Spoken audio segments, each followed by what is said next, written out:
Welcome back.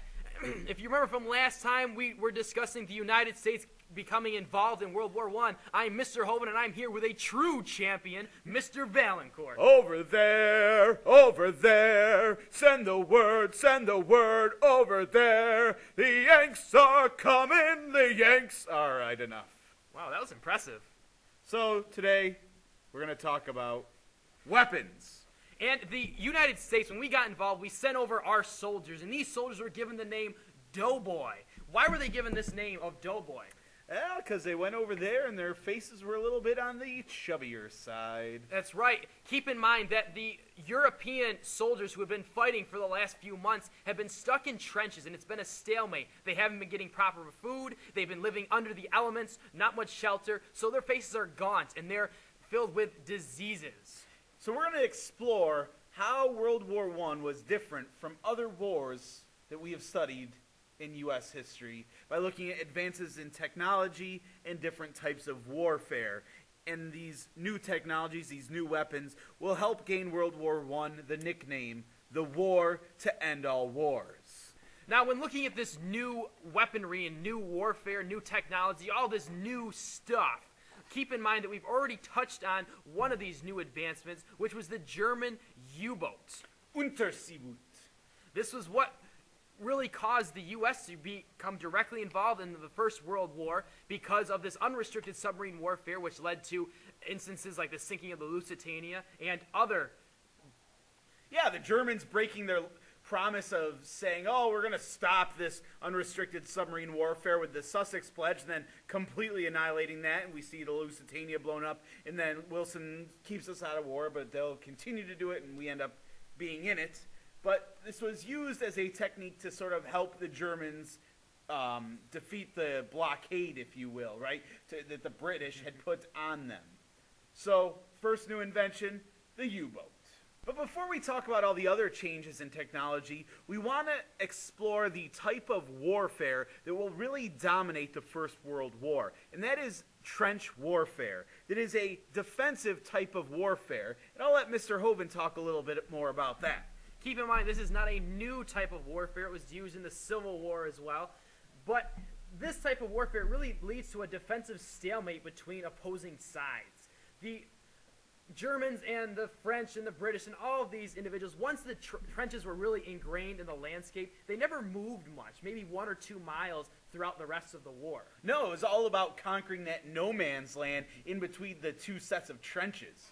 Right, and typically, if we want to go quickly through what a day in the life of the trench would be like, it would be get up, shell the enemy, let them charge you, you shoot at them, they go back and hide in their little foxholes in their trenches, we get up, we go attack them, they shoot a few of us, we come back in, and we start the day all over again.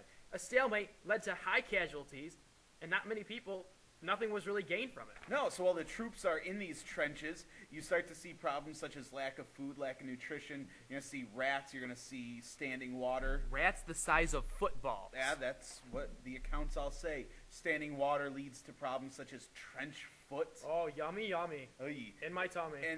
And this really will create a defensive war that is fought over very small amounts of land as they try to conquer this no man's land, the land in between the two sets of trenches. And this fighting will forever change the landscape of Europe because of all the shelling and the different types of weaponry and warfare that was used.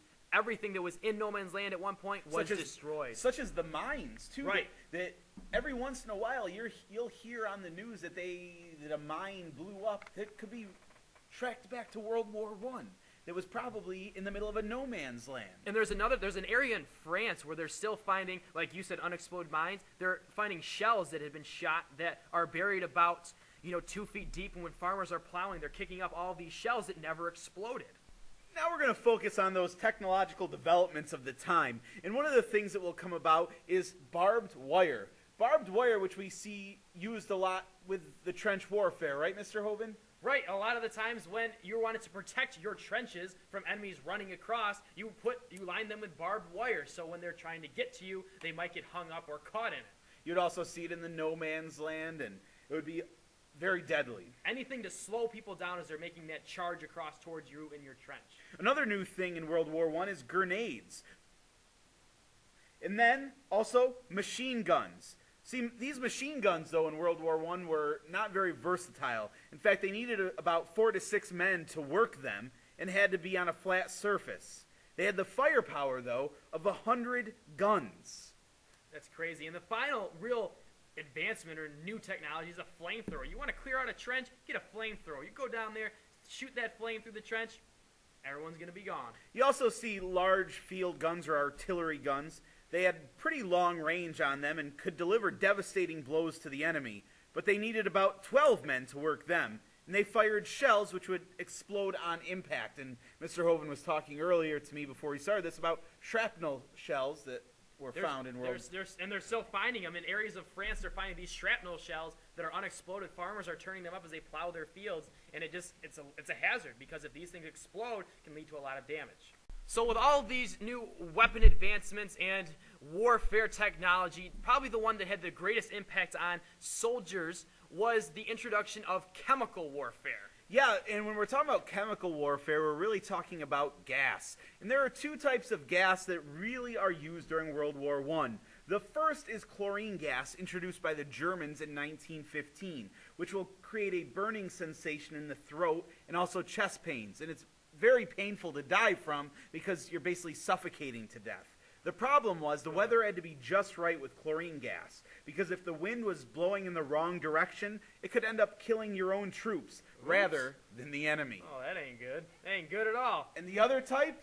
Mustard gas. Like the kind you put in the hot dog, right? Nope, a little bit different. Mustard gas was colorless and would take up to 12 hours to take effect, but the effects were not very good.